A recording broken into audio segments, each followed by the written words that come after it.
ನಟಿ big boss ಮಾಜಿ ಸ್ಪರ್ಧಿಯಿಂದ hit and run ಪ್ರಕರಣ ಡಿಎಲ್ ಇಲ್ಲದೆ ಕಾರು ಓಡಿಸ್ತಾ ಇದ್ರ ಹಿಟ್ ಅಂಡ್ ರನ್ ಆರೋಪಿ ದಿವ್ಯಾ ಸುರೇಶ್ ಅನ್ನೋ ಪ್ರಶ್ನೆ. ಪೊಲೀಸ್ ತನಿಖೆ ವೇಳೆ ದಿವ್ಯಾ ಸುರೇಶ್ ಬಳಿ ಡಿಎಲ್ ಇಲ್ಲದೆ ಇರೋದು ಪತ್ತೆಯಾಗಿದೆ. ಸದ್ಯ ಇನ್ನೂ ಕಾರು ಕಲಿಯುವ ಹಂತದಲ್ಲಿರುವಂತಹ ನಟಿ ದಿವ್ಯಾ ಸುರೇಶ್, ಕೇವಲ LLR ಹೊಂದಿರುವಂತಹ ನಟಿ ದಿವ್ಯಾ ಸುರೇಶ್. ದಿವ್ಯಾ ಹೇಳಿಕೆ ದಾಖಲಿಸಿರುವಂತಹ ಬ್ಯಾಟ್ರಾಯನ್ಪುರ ಸಂಚಾರ ಪೊಲೀಸರು ನೋಟಿಸ್ ನೀಡಿ ನಟಿಯ ಹೇಳಿಕೆಯನ್ನ ದಾಖಲಿಸಿರುವಂತಹ ಪೊಲೀಸರು ಕಾರು ಟಚ್ ಆಗಿದ್ರ ಬಗ್ಗೆ ಸರಿಯಾಗಿ ಗೊತ್ತಿಲ್ಲ ಅಂತ ದಿವ್ಯಾ ಹೇಳ್ತಾ ಇದ್ದಾರಂತೆ.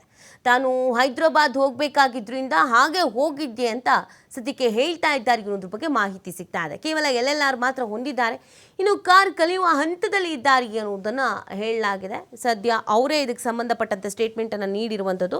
ಪೊಲೀಸರು ಅದೇ ಸ್ಟೇಟ್ಮೆಂಟನ್ನು ದಾಖಲಿಸಿಕೊಂಡಿದ್ದಾರೆ, ತನಿಖೆಯನ್ನು ನಡೆಸಲಾಗ್ತಾ ಇದೆ. ನಿಜವಾಗ್ಲೂ ಅವರಿಗೆ ಕಾರು ಟಚ್ ಆಗಿರುವಂಥದ್ದು ಗೊತ್ತಿತ್ತಾ, ಗೊತ್ತಿರಲಿಲ್ವೋ, ಗೊತ್ತಿದ್ದು ಹಾಗೆ ಹೋದ್ರೋ, ಇದೇನು ಎತ್ತ ಎಲ್ಲದ್ರ ಬಗ್ಗೆ ಕೂಡ ತನಿಖೆ ಆಗಬೇಕಾಗತ್ತೆ. ಸದ್ಯ ಪ್ರಕರಣವನ್ನು ದಾಖಲಿಸಿಕೊಂಡಿದ್ದಾರೆ. ನೋಡಿ, ಈ ಅಪಘಾತದಿಂದ ಪಾಪ ಗಂಭೀರವಾದಂಥ ಗಾಯ ಆಗಿತ್ತು, ಮಂಡಿ ಚಿಪ್ಪೆ ಅವರಿಗೆ ಸಮಸ್ಯೆ ಆಗಿತ್ತು.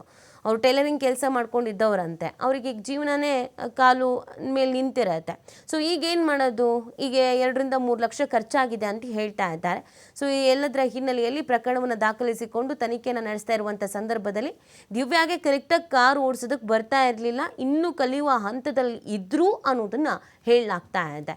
ಅವರೇನೋ ಹೈದರಾಬಾದ್ಗೆ ಹೋಗೋ ಬ್ಯುಸಿಯಲ್ಲಿ ಇದ್ರಂತೆ, ಅದಕ್ಕೇನೆ ಹೋಗಿದ್ದಾರೆ ಅಂತ ಹೇಳಲಾಗ್ತಾ ಇದೆ.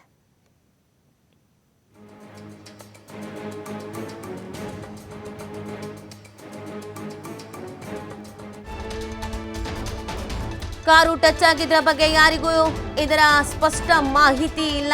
ಘಟನೆ ನಡೀತಾ ಇದ್ದಂತೆ ತನ್ನ ಪಾಡಿಗೆ ತಾನು ಹೋಗಿದ್ದ ದಿವ್ಯಾ, ಇತ್ತ ಕೆಳಗೆ ಬಿದ್ದಿದ್ದ ಮೂವರು ಸಹ ಹೋಗ್ಲಿ ಬಿಡಿ ಅಂತ ಹೊರಟಿದ್ರು. ಆದರೆ ಆಸ್ಪತ್ರೆಯಲ್ಲಿ ಚಿಕಿತ್ಸೆ ವೇಳೆ ಗಂಭೀರ ಗಾಯವಾಗಿರೋದು ಬೆಳಕಿಗೆ ಬಂದಿದೆ. ಘಟನೆ ನಡೆದ 3 ದಿನದ ಬಳಿಕ ದೂರನ್ನು ನೀಡಿರುವಂಥದ್ದು ಗಾಯಾಳುಗಳು.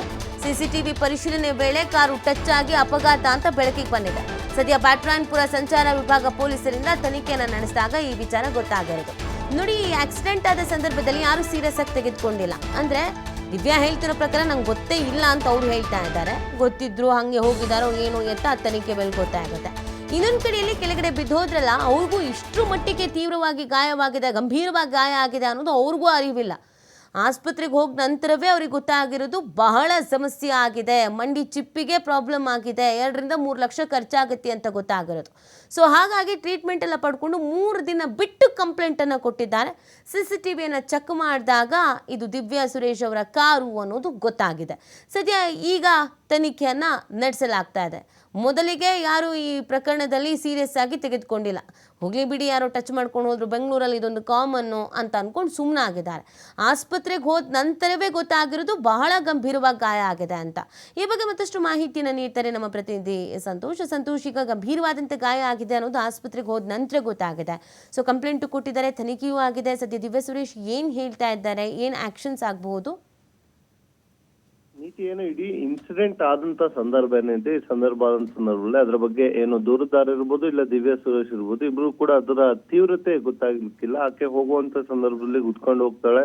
ಸೊ ಈ ಸಂದರ್ಭದಲ್ಲಿ ಆಕೆಗೆ ಬಿದ್ದು ಗಾಯ ಆಗುತ್ತೆ ದೂರುದಾರರಿಗೆ. ಅದಾದ ನಂತರ ಅವರು ಒಂದು ಆಸ್ಪತ್ರೆಗೆ ಹೋಗಿ ಮೊದಲು ಚಿಕಿತ್ಸೆಯನ್ನ ಪಡ್ಕೊಳ್ತಾರೆ. ಚಿಕಿತ್ಸೆಯನ್ನ ಪಡ್ಕೊಳ್ತಾ ಹೋದಂತ ಸಂದರ್ಭ ಗೊತ್ತಾಗುವಂಥದ್ದು ತೀವ್ರವಾದ ಪೆಟ್ಟಾಗಿದೆ, ಮಂಡಿ ಚಿಪ್ಪು, ಅದನ್ನ ಆಪರೇಷನ್ ಅನ್ನ ಮಾಡಬೇಕಾಗುತ್ತೆ ಅಂತ ಹೇಳಿ. ಅದು ಗೊತ್ತಾದ ನಂತರ ಸುಮಾರು 2 ಲಕ್ಷಕ್ಕೂ ಹೆಚ್ಚಿನಷ್ಟು ಅದಕ್ಕೆ ವೆಚ್ಚ ಖರ್ಚಾಗಿರುವಂತದ್ದು. ಇದಾದ 2-3 ದಿನಗಳ ಬಳಿಕ ಅವರು ಏನಂತ ಹೇಳಿದ್ರೆ ಬ್ಯಾಟ್ರಾಯನ್ಪುರ ಸಂಚಾರ ಪೊಲೀಸ್ಗೆ ಒಂದು ದೂರನ್ನ ಕೊಡ್ತಾರೆ. ದೂರನ್ನು ಕೊಟ್ಟ ಬಳಿಕ ಪೊಲೀಸರು ಪ್ರಕರಣ ದಾಖಲಿಸಿ ದಿವ್ಯಾ ಸುರೇಶ್ಗೆ ನೋಟಿಸ್ ಅನ್ನು ಕೊಟ್ಟು ವಿಚಾರಣೆಯನ್ನ ಮಾಡ್ಲಿಕ್ಕೆ ಕರೆದಂತ ಸಂದರ್ಭದಲ್ಲಿ ಗೊತ್ತಾಗುವಂತದ್ದು ಆಕೆ ಬಳಿ DL ಕೂಡ ಇರೋದಿಲ್ಲ, ಆಕೆ LLR ಅಷ್ಟೇ ಇರುವಂತದ್ದು. LLRಗೆ ಅಂದ್ರೆ DL ಮಾಡಿಸ್ಕೊಳ್ಳಿಕ್ಕೆ ಬೇಕಾಗಿರುವಂತ ಆರಂಭದಲ್ಲಿ LLRಗೆ ಅಪ್ಲೈನ ಮಾಡಿ ಅದನ್ನ ತೆಗೆದುಕೊಂಡು ಗಾಡಿಯನ್ನ ಓಡಿಸ್ತಾ ಇರ್ತಾರೆ ಅಂತ.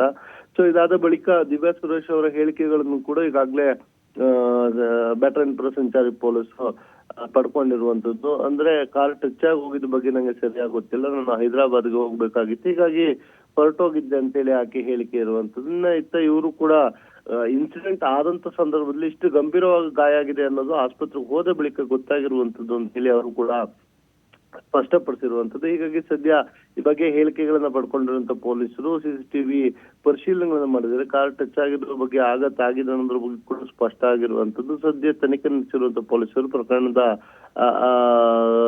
ಪ್ರಕರಣಕ್ಕೆ ಸಂಬಂಧಪಟ್ಟ ಹಾಗೆ ಇಬ್ಬರು ಅಂದ್ರೆ ದೂರುದಾರರು ಮತ್ತು ದಿವ್ಯಾ ಸುರೇಶ್ ಇಬ್ಬರನ್ನು ಕೂಡ ಕರೆದು ವಿಚಾರಣೆಯನ್ನು ನಡೆಸ್ತಾ ಇರುವಂತದ್ದು. ನೀತಿ. ಫೈನ್, ಥ್ಯಾಂಕ್ ಯು ಸಂತೋಷ್ ತಮ್ಮ ಡೀಟೇಲ್ಸ್ಗಾಗಿ.